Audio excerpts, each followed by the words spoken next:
আমি ইচ্ছা করতে দেরি মদিনার নবীকে যেন দেখতে দেরি না হয়, এটা আমার তামান্না, এটা আমার আশা। এই আশা পূরণ করতেই হবে, বলেন সুবহান। আল্লাহ রাসূল বললেন, যাও, যখন ইচ্ছা করে চক্ষু দুটা বন্ধ করবা তখনই আমাকে দেখতে পাইবা, বলেন সুবহানাল্লাহ। তিনি ছিলেন রাসূল নুমা, তিনি আর কেউ না, তিনি আমাদের আব্দুর রহমান পীর। তিনি ফুরফুরার আবু বকর সিদ্দিক রহমতুল্লাহ আলাইহির পীর ছিলেন, সুফি ফতে আলী রহমতুল্লাহ আলাইহি। এই কারণে তাকে রাসূল নুমা বলা হয়। তিনি ইচ্ছা করলেই আল্লাহর হাবিবকে দেখতে পারতেন, সুবহানাল্লাহ। রাসূল নুমা ছিলেন আমাদের এই সিলসিলার পূর্বপুরুষ। তিনি ছিলেন রাসূল নুমা, যার কবর, যার মাজার শরীফ আছে ইন্ডিয়াতে।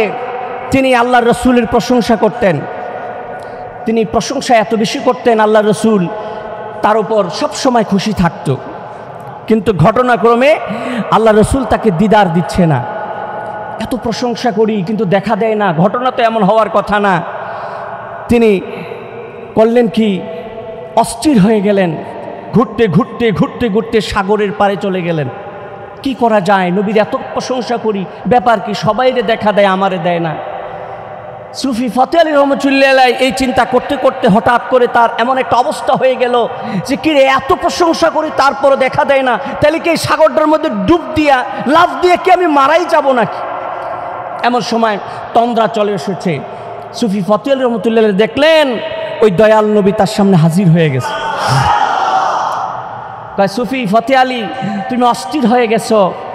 আমি চাইছিলাম তুমি অস্থির হয়ে এমন একটা কিছু বলো, এমন একটা কিছু করো যে আমি নবী আর রওজা শরীফে থাকবো না, তোমার কাছে চলে আসবো। কয়, তুমি কি চাও আমার কাছে বলো? কয়, আমি আপনারা দেখতে চাই। কয়, দিলাম তো দেখা। কয়, এতটুকু দেখাই হবে না, তৃপ্তি মিটবে না। সুবহানাল্লাহ। কয়, তাইলে তো বছরে একবার দেখা দিলে হবে। কয়, না, বছরে একবার দেখা দিলে হবে না। কয়, মাসে দিলে হইব নি? সুবহানাল্লাহ বলবেন না? কয়, না, মাসে দিলে হবে না। কয়, সপ্তাহে একবার দিলে হবে? কয়, না, একবার সপ্তাহে দিলেও হবে না। কয় দিনে একবার দিতে হবে? দৈনিক একবার দেবো? কয়, না, তাও হবে না। সুবহানাল্লাহ কম। কয়, তাইলে ঘন্টায় যদি একবার দেই?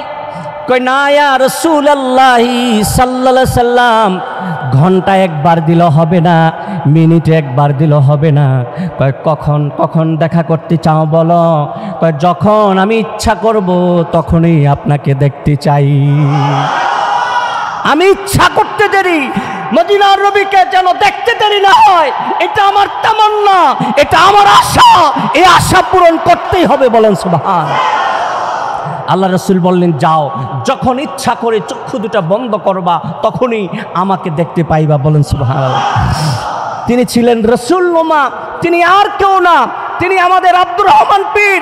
তিনি ফুরফুরার আবু বকর সিদ্দিক রহমতুল্লাহ আলাইহির পীর ছিলেন, সুফি ফতে আলী রহমতুল্লাহ আলাইহি। এই কারণে তাকে রাসূল নুমা বলা হয়। তিনি ইচ্ছা করলেই আল্লাহর হাবিবকে দেখতে পারতেন, সুবহানাল্লাহ। এমন একটা জীবন কি গড়া যায় না? রাসূলের জন্য এমন একটা পাগলামির জীবন কি অর্জন করা যায় না? সম্মানিত হাজির, যে নবীর জন্য আমাদের জান প্রাণ, এই নবীর প্রশংসা মাঝে মাঝে করলে, সবসময় করলে কোনোদিন ঠকবেন না। আল্লাহর হাবিবের প্রশংসা করলে আপনি দুনিয়া আখেরাত উভয় জাহানে আপনি সফল কামিয়াব হয়ে যাবেন ইনশাআল্লাহ। আল্লাহ যেন কবুল করে মঞ্জুর করে, বলুন আমিন। আল্লাহ যেন আমাদের সকলকে হায়াতে তাইয়্যিবা দান করে, বলুন আমিন। আমাদের কলিজাকে আল্লাহ যেন মহব্বত আর ভালোবাসা দ্বারা ভরপুর করে দেয়, বলুন আমিন।